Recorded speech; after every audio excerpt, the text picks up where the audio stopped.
What if, that night, a request for silence could change the fate of thousands? Imagine the scene. The hill breathing in the darkness, the distant lights of a sleeping village, and a whisper that came not from the wind, but from above, as if the sky were tilting its face toward the earth. In Medjugorje, where so many seek answers, there was a night when the Virgin didn't ask for applause, noise, or haste, just silence. It seems simple, but behind this gesture lies a spiritual key that many have overlooked. What you're about to discover now may surprise you, because this silence isn't empty. It's the space where the 7 unrevealed messages of Medjugorje begin to take shape. Have you ever experienced this? An internal, discreet call that interrupts the rush and asks you to stop, breathe, and listen to something that doesn't fit in the notifications on your phone. When we speak of apparitions of Mary, prophecies, and mysteries, our imaginations race to signs in the sky and extraordinary events. But what if the first sign is precisely this pause, this recollection that opens the soul's ears? In final times, or in personal trials that seem final, the safest direction often arises from a few seconds of deep attention. Silence is not an escape. It is spiritual discernment. It is the fertile ground where prayer and fasting cease to be obligations and become a bridge. It is there that the protection of the family is strengthened, that the blessing of the home finds a home, that fear is displaced and gives way to a kind of serene courage. Stay with me until the end, because on this symbolic night, each breath is a step toward the center of what many call the secret, and which perhaps is simply an ancient invitation. Listen, perhaps you felt something similar, a sudden movement of withdrawal, as if your heart were asking for 30 seconds of silence before any response. Have you ever experienced this? Sometimes this impulse arises before an argument, a work decision, a thoughtless gesture with someone you love. And when you obey, it seems as if heaven rearranges the pieces. In Medjugorje, the language of heaven is often simple, discreet, insistent signs that ask for attention and fidelity. The 7 unrevealed messages are not a catalogue of forbidden curiosities. They are a call to inner preparation. The question is, are we truly listening? This is where many get lost. They seek insight in the extraordinary and forget that the first vision is hearing. Silence purifies the gaze, refines the mind, dispels anxiety, and aligns us with God's rhythm. That's why when night falls on the hill, the feeling is not of fear, but of promise. What you're about to discover now may surprise you, because there's a thread that connects daily practice to prophecy, fasting that illuminates, prayer that sustains, reconciliation that disarms, vigilance that protects. Big words, simple gestures, and it all begins in the same place, a decision to be silent within so the right voice can speak.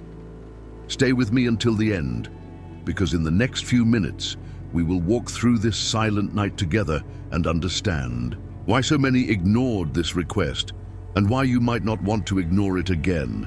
It's not about creating fear, but about rekindling hope. It's not superstition, it's a journey. The Virgin doesn't call us to noise, but to the fidelity that is proven in everyday life, in the way we listen to our children, in the steps we take without publicizing it, in the peace we cultivate when no one sees.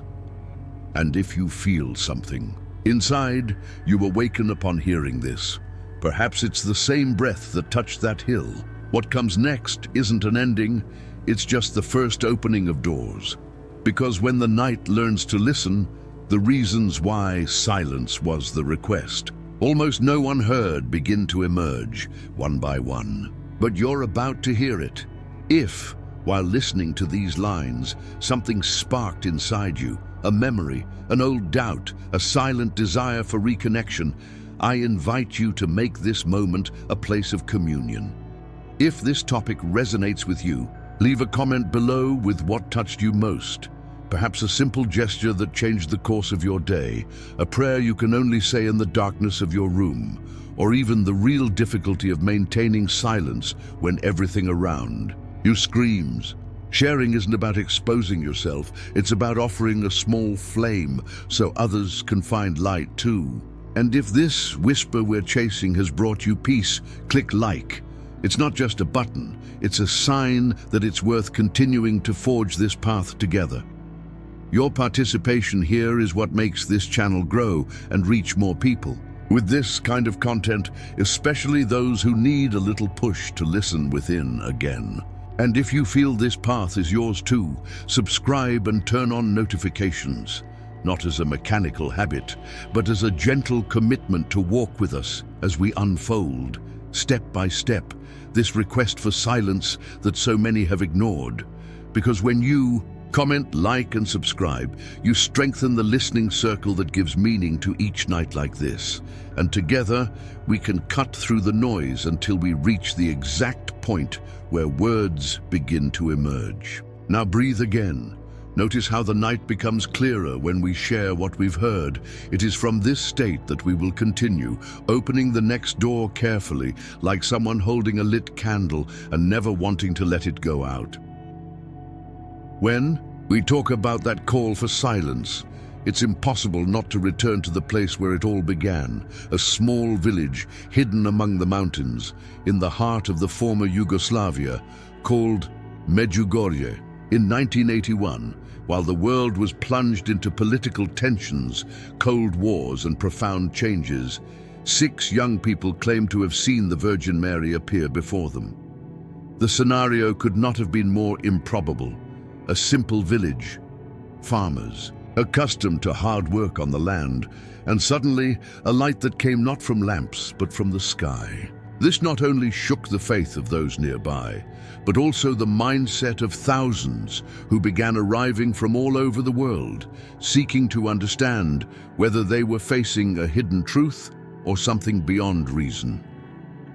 The impact was immediate.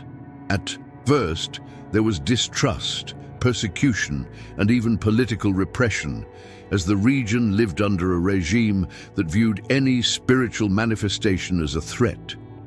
Even so, the testimonies multiplied, and the reported signs, lights in the sky, messages of peace, invitations to prayer and fasting gained strength. It was as if, amidst a harsh reality marked by conflict, a glimmer of hope emerged. The most curious detail is that many of those who went there did not return the same.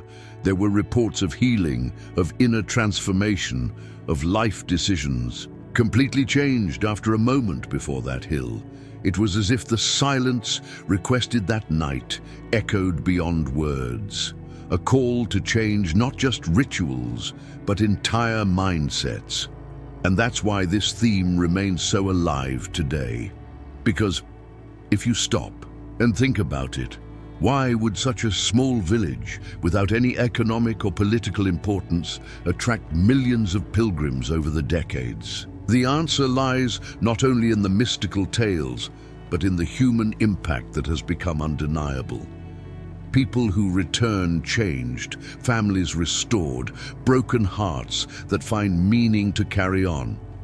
This is the power of a journey that cannot be measured in statistics, and in a way, this is what makes Medjugorje a point of global attention. It's not about visible spectacles, but about the invisible marks left on those who allow themselves to listen. Now, you might ask, but why talk about this? Right now, what makes this moment special? Because today's world is no less noisy than it was in 1981. On the contrary, we may be living through the noisiest period in human history. Screens flashing, voices vying for attention, too much information, and almost no space to listen to oneself. It is in this scenario that the call for silence gains strength again. It's as if the messages that remain hidden aren't hidden by chance, but waiting for the right moment to be understood. And this time of confusion, fear, and searching for direction seems to be exactly the time when the human heart needs to stop and learn to listen again. Looking back, we realize that the heavens' choice to reveal themselves in such a humble place was no accident. It is behind the scenes of history that the greatest revelations often occur. Not in palaces, but in small stone houses. Not in grand speeches, but in the murmurs of the night. It is in this contrast that Medjugorje's transformative power resides. And understanding this context is like holding a key that unlocks not only our understanding of the apparitions, but also the invitation extended to each of us to experience a change of mindset. It's not enough to believe that something extraordinary happened. We must allow it to become extraordinary within our routine, in the simplest decisions we make every day. This is why so many people keep returning to that hill, not to seek a spectacle, but to rediscover the essential. Many describe the experience as if time stood still. The rush of everyday life dissolves, and one can for a moment perceive life as it truly is, fragile, precious, and full of signs we almost always ignore. Silence, which seemed like a detail, reveals itself as the greatest of lessons. It allows the mind to quiet and the heart to perceive what was never absent. It is there that the greatest transformations are born. And when we bring this theme to the present day, we see that it's not just about remembering a historical event, but about recognizing the impact this call can still have. Imagine for a moment if each of us could introduce a little of this silence. Amidst the current noise, how would our way of interacting with others change? How would you transform the way we make decisions? That's the why now of this video. Because the urgency isn't in deciphering dates or trying to predict the future, but in recognizing that we already have before us an invitation to change. Medjugorje has become a point of global attention because, even without official conclusions, there's something there that transcends the boundaries of time and religion. What's at stake isn't just the faith of a village, but the possibility of a universal calling. That's why, every decade, new generations discover that place and feel the same way the first pilgrims did in 1981. As if the silence of that night still echoes, waiting for someone to finally pay attention. And that's precisely what makes this topic so timely. The world cries out for answers, but perhaps the answer lies precisely in those who can listen slowly. Now I want to delve even deeper into this subject, because when we talk about unrevealed messages, guarded secrets, and discreet signs, we're not just dealing with religious mysteries, but with something that touches the essence of our human journey. Revelations that are not just to be read, but to be experienced, and that have an impact capable of reshaping an entire life from within. And before you move on, leave a simple sentence in the comments that expresses your feelings so far. Write, "This makes sense to me." The silence requested that night is not simply the absence of sound, but an inner attitude. It's as if heaven had invited each of us to close, for a moment, all the windows to the world's noise and open a single door, that of listening. And this kind of listening isn't done with the ears, but with the soul.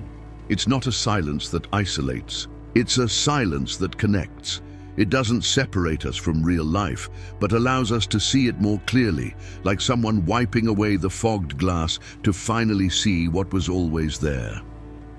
In spirituality, silence is the space where prayer ceases to be just repeated words and becomes an encounter.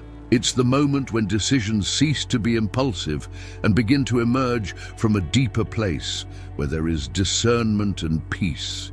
We live in a time where everything screams at once. Cell phone notifications, endless social media feeds, city noise, voices vying for attention in our minds. And amidst this chaos, the invitation to silence feels almost like an act of resistance. It's as if we're saying to the world, "Wait a minute, I need to hear something bigger than all this." And this something bigger doesn't come with fanfare. It comes softly, almost imperceptibly. That's why it's so easy to lose. Spiritual silence is a discipline, a conscious choice to reduce the external volume so that the internal can manifest. It is in this space that the answers we can't find anywhere else emerge. It's interesting to note that the greatest moments of transformation in history and in personal lives often arise in silence. Think about the behind the scenes of a major decision, the time someone spends reflecting before changing professions, reconciling with someone, making an important commitment. This silent interval is the womb of something new, where the hidden truth reveals itself. The impact can be profound. A word, an intuition, an insight that reorganizes everything around us.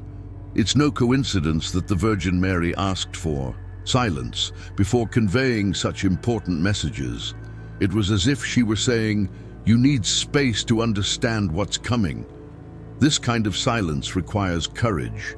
It can bring to light what's hidden, fears, doubts, feelings we'd rather sweep under the rug. But that's precisely why it's so transformative.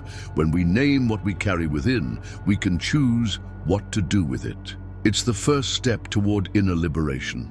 And if we think about it in the context of Medjugorje, this invitation to silence is also an invitation to a change of mindset, to get out of autopilot mode, reevaluate priorities, and recognize which voices are guiding us. Perhaps that's why many people resist this kind of experience.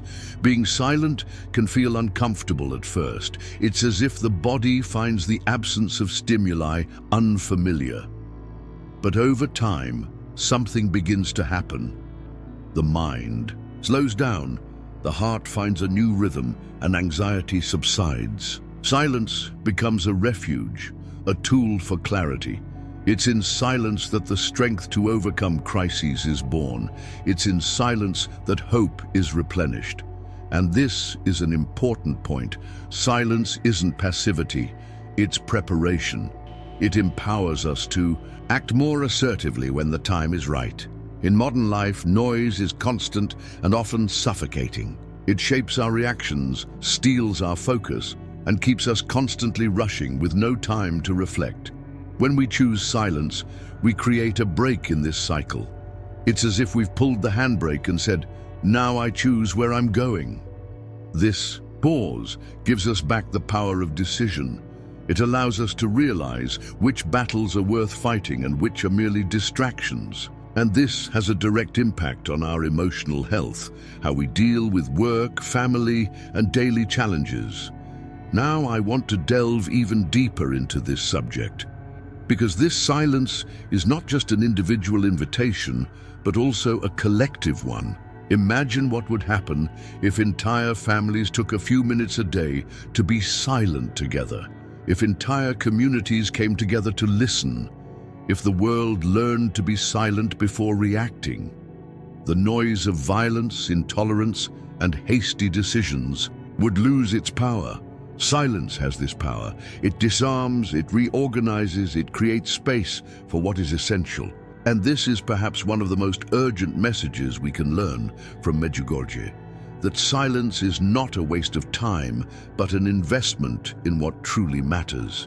As we delve deeper, we begin to realize that this call for silence is actually a summons to a new kind of journey, not a journey away from the world, but into ourselves. It's the beginning of a rebuilding, of a more conscious life, of a truer relationship with God and with others.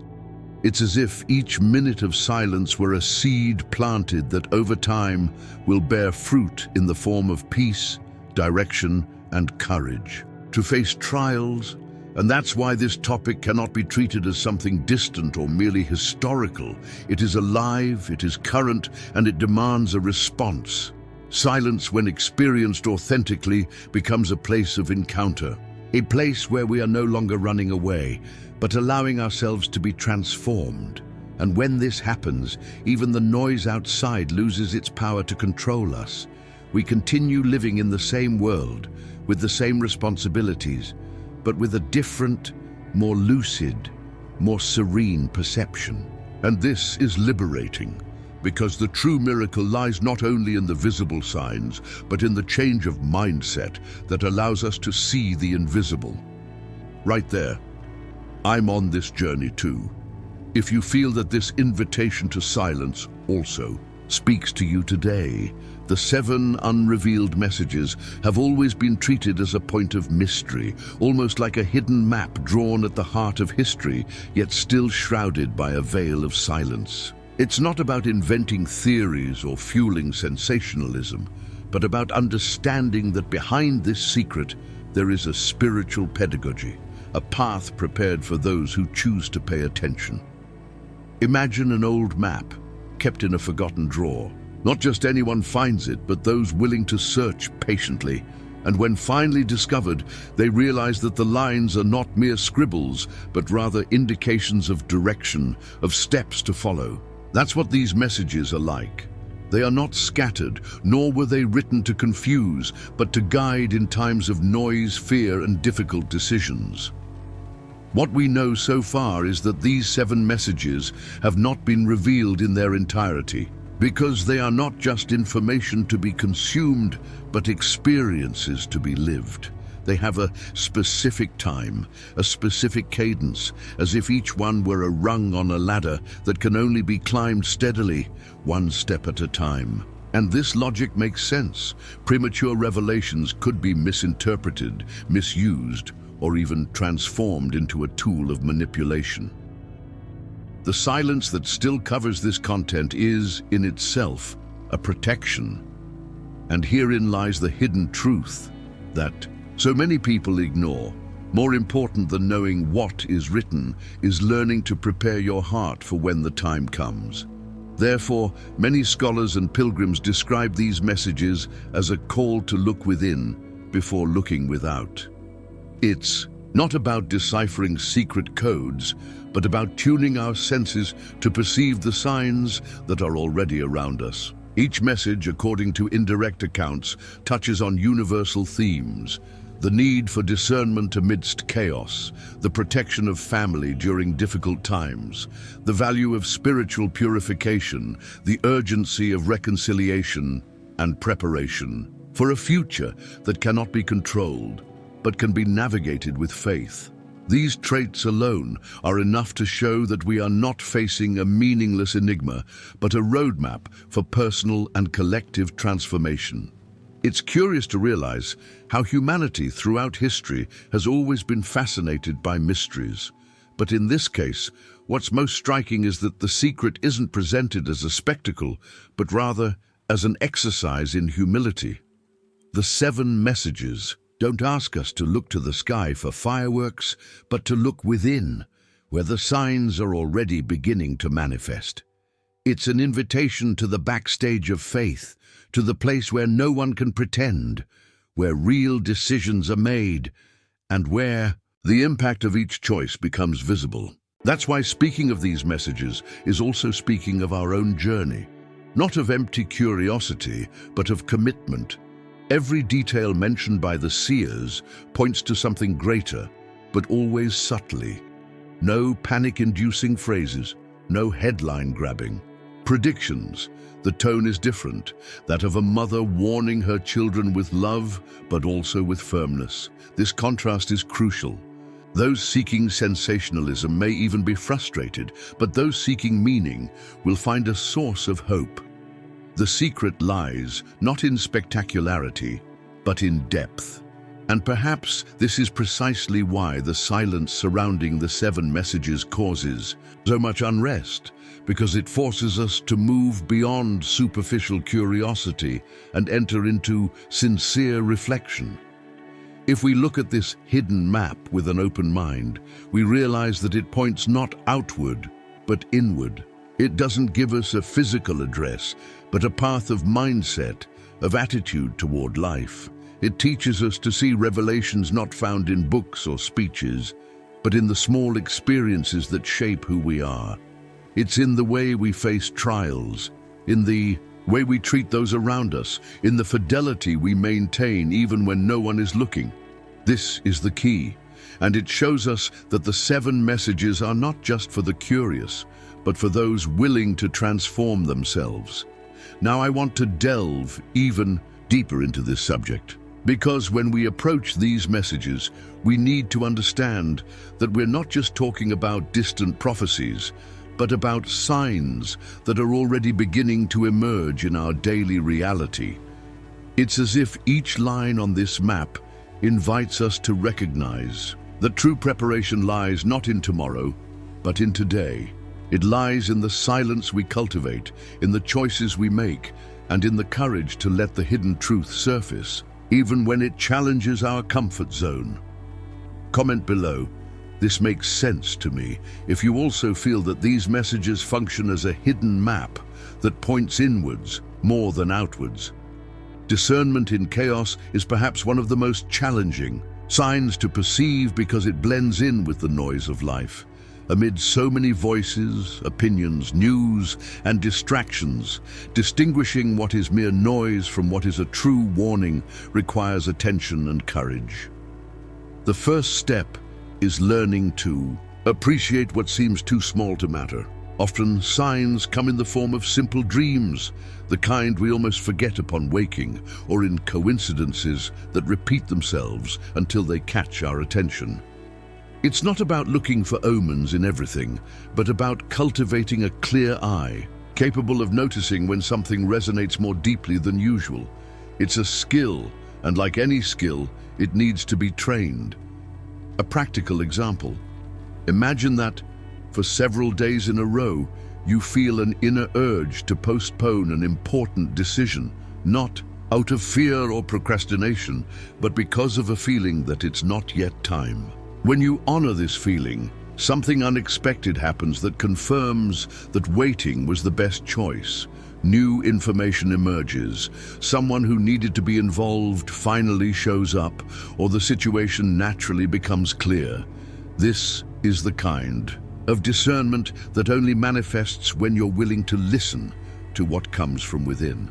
It's not superstition, but attention to what the heart, in tune with God, already perceives before the rational mind. Another example might be even more subtle. You're in the middle of a busy routine and begin to feel restless for no apparent reason. It's a discomfort that can't be explained, but it persists. Instead of ignoring it, you decide to pause, take a deep breath, pray, or simply be silent for a few minutes. Soon after, you realize you were about to make a rash decision or enter into an unnecessary conflict. This small space of attention changes the outcome of the situation. This is the power of discernment in chaos. It doesn't eliminate challenges, but it offers a new way to navigate them.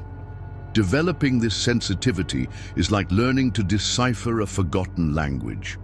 The more you practice, the more fluent you become.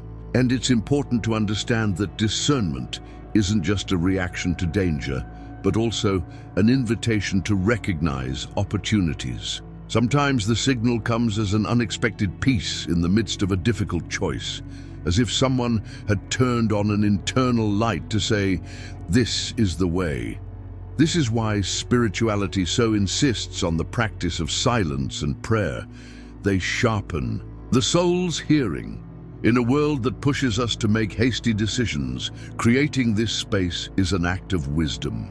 Discerning in chaos also means separating what's urgent from what's important. Not every alarm that rings deserves your attention.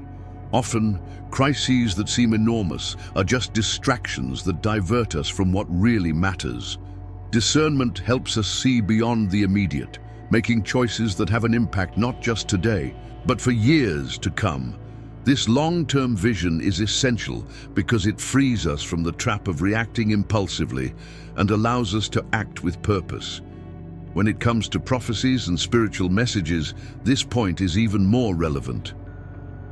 The temptation to be carried away by fear or curiosity is great, but discernment invites us to filter, to seek the hidden truth without getting lost in panic or theories. It's as if each small warning is an invitation to align our hearts, not to despair. And this brings about real transformation because it changes our mindset. Instead of living at the mercy of events, we begin to walk consciously, knowing that each step has been carefully considered. Now I want to delve even deeper into this topic, because recognizing the signs is just the beginning. The real challenge is responding to them with coherent decisions. It's not enough to notice that something is wrong or right. You have to courageously choose the next step, even if it goes against the world's rush. It's at this point that discernment turns into action, and it's at this point that the journey gains momentum. Write down, "I'm on this journey too."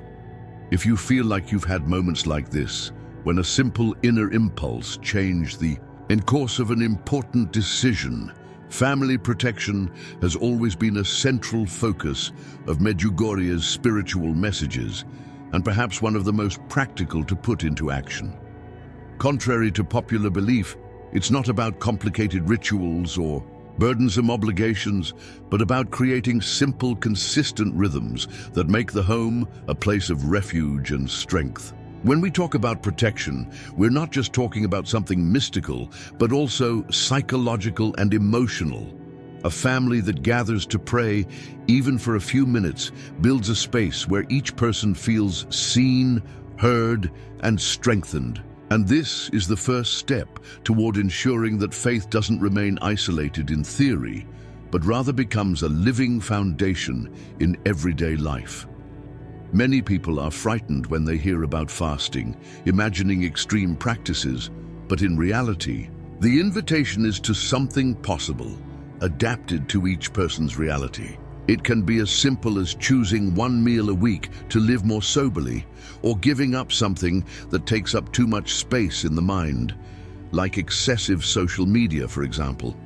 This kind of voluntary sacrifice creates a silent impact because it opens space for something deeper to enter.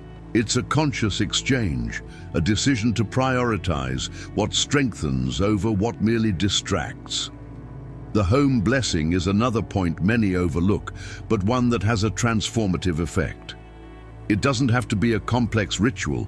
It can be a moment when everyone gathers in a room, says a short prayer, gives thanks, and asks for peace for that space. This simple gesture changes the atmosphere of the home. It's as if bringing order to the invisible, as if the atmosphere itself were cleansed and renewed. Children, even without understanding everything, feel this difference and begin to feel more secure. And when the home becomes this place of balance, the whole family gains a foothold to face what lies outside. Reconciliation is perhaps the most challenging part of this protection because it requires humility. Holding on to resentment is like leaving the door open for chaos to enter. When there is dialogue, forgiveness, and an effort to rebuild bonds, something powerful happens. The home ceases to be just a physical place and becomes an emotional sanctuary. And this has an impact that goes far beyond the house. It influences how each family member relates to the world, how they react to conflict, and how they face difficulties. These practices are possible for any family, even the busiest, even those who feel distant from faith. There's no need to wait for everything to be perfect to begin. On the contrary, it's precisely in the messiness of real life that these gestures make the most sense. Protecting the family is a process, a journey of transformation that is built day by day. Every small decision to pray, fast, bless, or reconcile is a stone placed in this invisible fortress that protects everyone.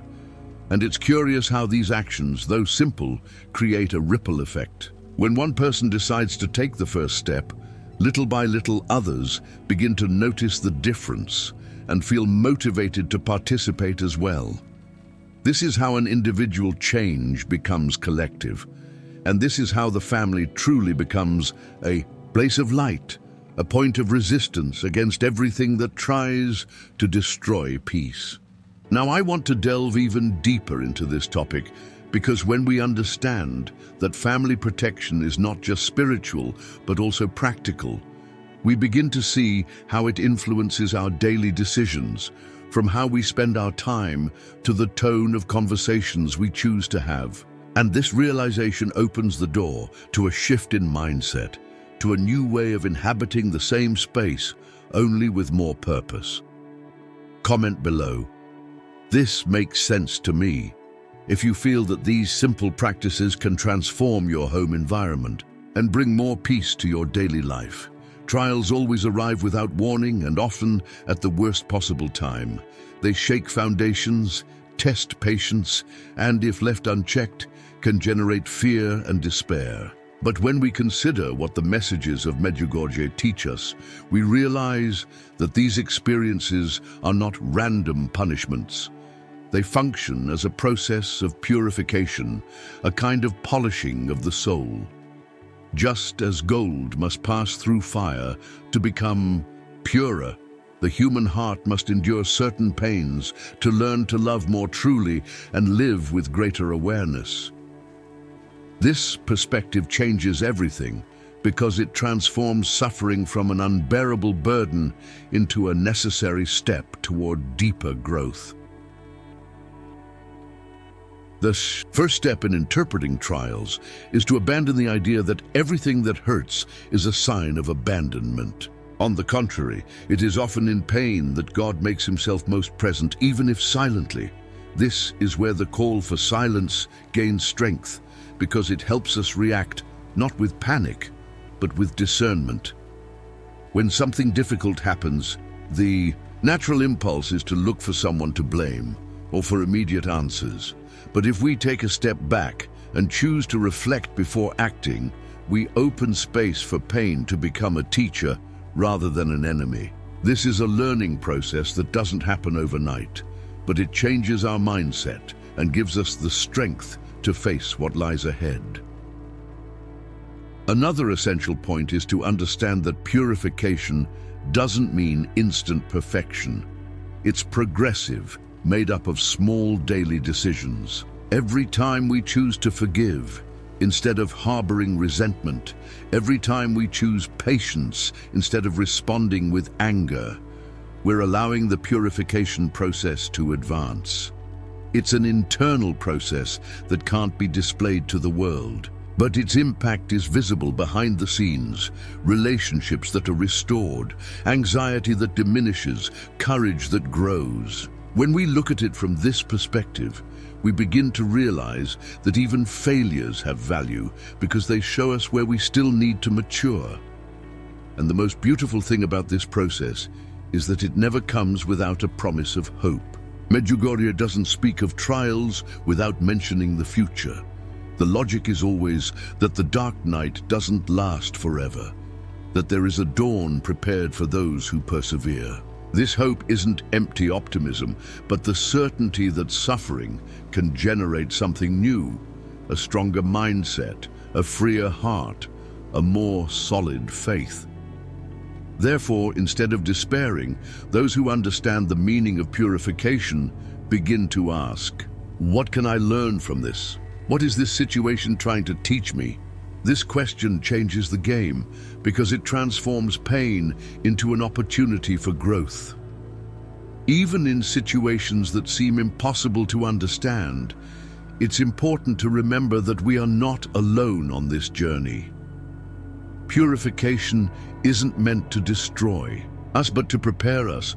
It's like training for something greater, a way to empower us to carry the good that's in store for us. This vision gives us peace and helps us face challenges with a new spirit without losing our bearings. It's a kind of emotional and spiritual discipline that strengthens the soul.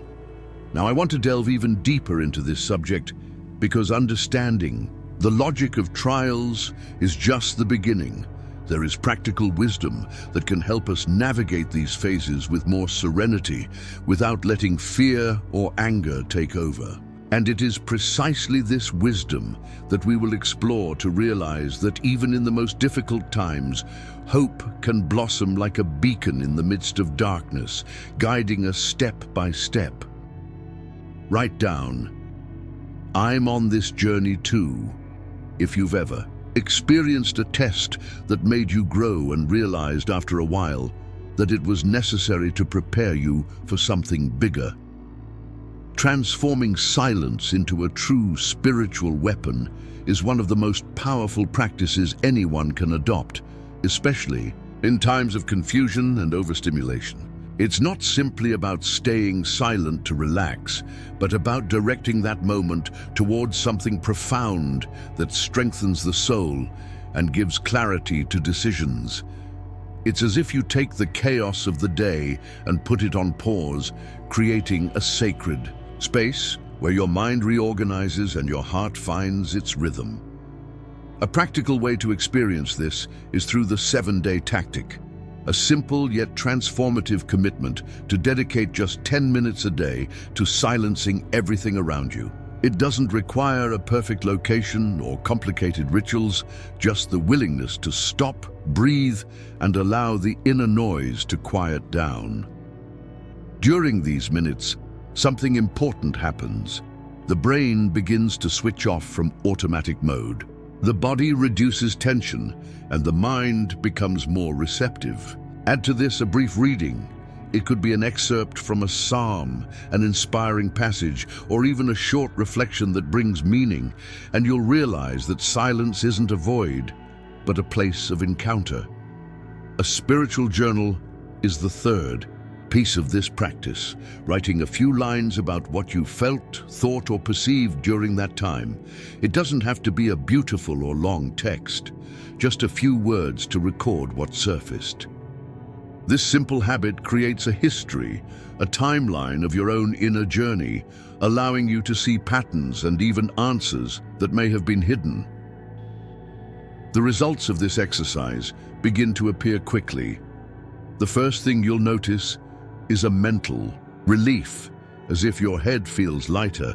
Then your decision-making ability improves because you stop acting on impulse. Situations that previously seemed chaotic begin to make sense because silence organizes priorities. Many people even report improved sleep, decreased anxiety, and a lessening of daily irritations. It's as if you're training an invisible muscle, gradually giving you more stamina to deal with the stresses of the day. But it's also important to talk about the pitfalls of this path. One is immediate expectation, expecting all the answers to appear on the first day or a grand mystical experience to happen. Silence is a process, and like any process, it needs time to bear fruit. Another pitfall is turning this moment into just another task on the list, experienced mechanically, without real presence. The key is quality, not quantity. Even if it's only 10 minutes, they need to be lived with intention. It's also important to ensure this moment doesn't become an escape from reality. Silence isn't meant to isolate us from the world, but to prepare us to return to it with greater clarity. It's easy to want to remain in this state and avoid confronting problems, but the idea here is precisely to gain the strength to face what needs to be faced. This is the difference between a silence that heals and a silence that paralyzes. Now, I want to delve even deeper into this subject, because when silence is experienced in this intentional way, it becomes not only a refuge, but a weapon to transform the way you react to life. Each minute becomes a brick of inner strength, which doesn't prevent suffering from arriving, but prevents it from so easily knocking you down. It's as if each day you're sharpening an invisible sword, ready to be used when confusion and fear try to take over. And the more you practice, the clearer the sound of answers that previously went unnoticed becomes. Comment below. This makes sense to me. If you feel that this 7-day tactic could be the beginning of a real change in the way you face the chaos of everyday life.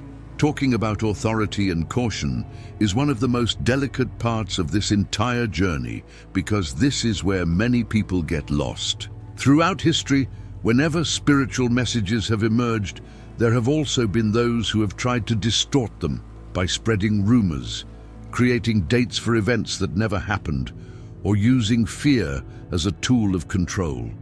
And this is exactly what we need to avoid. What is asked here is not that we live in a state of paranoid alert, but that we learn to discern with prudence. Prudence is a word that sounds ancient, but is profoundly relevant. It reminds us that not everything we hear needs to be believed. Immediately, that not all information that arrives charged with emotion is true. The messages of Medjugorje have always maintained a tone of serenity. They call for prayer, conversion, fasting, reconciliation. Never panic. Therefore, when someone appears claiming to have new dates for catastrophes or that they know the exact day and time of future events, it's best to take a deep breath and return to the essentials. True faith doesn't need sensationalism to be lived. It is firm, silent, often hidden behind the scenes of life. And this is a crucial point. Our spiritual strength is not built on theories, but on practice. Avoiding exaggeration also means being careful about the type of content we consume and share. We live in a time when news spreads in seconds, and we don't always have time to verify its truth. But the responsibility is ours. Every word spoken or shared has an impact, can build or destroy, can generate hope or fear. And fear, when misdirected, paralyzes. That's why we must always filter everything that arrives, and this requires a vigilant mindset. A safe path is to always look at the fruits. If a message generates panic, division, and hatred, it is likely distorted or misinterpreted. But if it leads to peace, sincere repentance, reconciliation, and the search for God, then it is aligned with the spirit of authentic revelation. This is the compass that keeps us from getting lost amidst the countless voices trying to get our attention. Another important point is strengthening domestic churches. And here I'm not just talking about the formal community, but the space of faith within each home. Praying as a family, talking about values, teaching children to deal with fear in a healthy way. All of this builds a solid foundation that resists the waves of rumors. When a family is spiritually united, it's harder for outside rumors to destabilize it. Vigilance begins at home. Charity is also an essential element in this process. Instead of using spiritual messages as a tool to judge others, we need to use them as an invitation to personal transformation. It's not about pointing out who is right or wrong, but asking, what can I change in myself to live more faithfully? This change is silent, but it has a profound impact because it inspires those around us. When someone sees that their faith generates serenity, not despair, it becomes a more powerful testimony than any speech. Now, I want to delve even deeper into this subject, because if we learn to balance authority and caution, we also learn to live with greater freedom. We don't become hostages to fear or slaves to theories. We walk with confidence, knowing we are grounded in the essential. And it is precisely this inner freedom that allows us to be a light for others in times of confusion. Comment below. This makes sense to me. If you feel that this path of prudence and vigilance is necessary to avoid getting lost amidst so many voices and messages that appear every day. When we reach this point in our conversation, it's impossible not to return to that initial image. The silent night in Medjugorje, the hill under the starry sky, and a request that seemed simple, but resonates to this day. Be silent. Not just the external silence, but the kind that reorganizes the inner silence, that puts each thought in its place and makes room for God's voice to be heard. This was the request that almost no one heard, not because they didn't want to, but because it's easier to run than to stop, easier to be distracted than to face what silence reveals. And yet, that's precisely where the key to getting through turbulent times lies, learning to be silent within, to perceive what's essential. If you stop and think about it, everything we've discussed so far points to the same thing. Discernment is born from silence. Family protection is strengthened in silence. Purification is more bearable when the heart finds this space for pause. It's in silence that decisions are made clearly, that mindsets change, that transformation truly begins. It's not a luxury for those with time. It's a vital necessity for those who want to navigate chaos without losing their way. And the most beautiful thing is that it's available to everyone, anywhere, free of charge and hassle-free. That's why the invitation is so direct. If this request was made that night and has reached us through decades, why not start today? Just 7 days, 10 minutes a day, of intentional silence. Turn off your phone, breathe, read something inspiring, and write down whatever comes to your heart.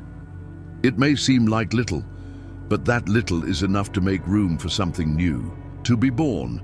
And perhaps, at the end of these 7 days, you'll discover that this request wasn't just for the psychics, but for you too. This practice has a profound impact because it takes us out of automatic mode.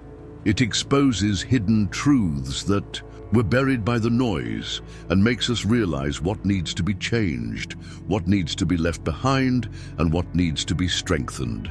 Silence reveals the inner workings of the soul. It reveals places that need healing, but it also reveals strengths you didn't even know you had.